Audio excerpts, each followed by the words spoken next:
D'abord d'avoir lu tous ces livres, merci d'avoir pris la patience de discuter entre vous. Et puis surtout, merci d'avoir voté, hein, surtout ceux qui ont voté pour le mien. Mais... merci à tous d'avoir fait l'effort de lire un livre qui fait je ne sais pas combien de centaines de pages. 500.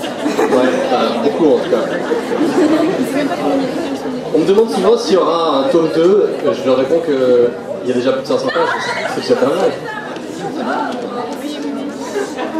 Donc quand j'ai appris que j'étais sélectionné pour ce prix là, avec le Setting Image, j'étais particulièrement content, parce que je ne pensais pas avoir le prix, mais j'étais sûr qu'il allait être lu par des centaines de personnes, et pas n'importe quelle personne, des lycéens.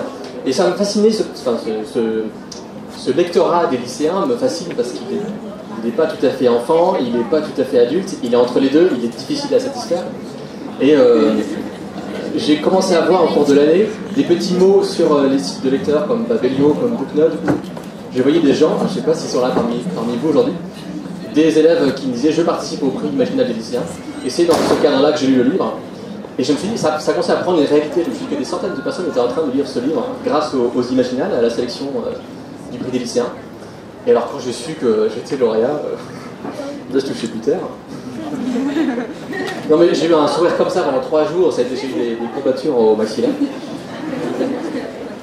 Donc beaucoup d'émotions à l'annonce de ce prix, beaucoup d'émotions aussi ce matin et puis cet après-midi quand j'ai commencé à rencontrer quelques-uns d'entre vous avec les questions qu'on m'a posées, de voir que ce livre qu'on écrit tout seul devant un ordinateur, même si on a des amis pour les relire après, devient en fait un objet qui est partagé par des centaines de personnes qui non seulement vont le lire mais vont en discuter entre elles. Et le plaisir de constater que si vous avez voté pour lui, c'est comme que vous l'avez bien aimé. Et donc on n'a pas à travailler complètement pour rien et qu'on a réussi cette espèce de pari fou qui est d'écrire un roman et d'espérer que ça va plaire à quelqu'un. Je m'étais fait cette promesse quand j'étais tout petit, j'avais 5 ans, je voulais devenir écrivain. Je me disais, un jour j'écrirai un livre, ça fera plaisir aux gens.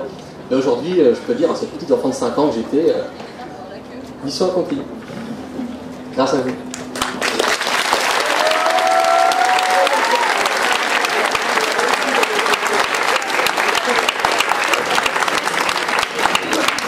Vous avez offert un magnifique livre d'or, vous avez aidé ce livre à se faire connaître, à réussir, mais un petit plus, c'est la bourse. Et tout, l'écrivain, pour travailler et faire de si beaux livres, il ne vit pas que d'amour et d'eau fraîche.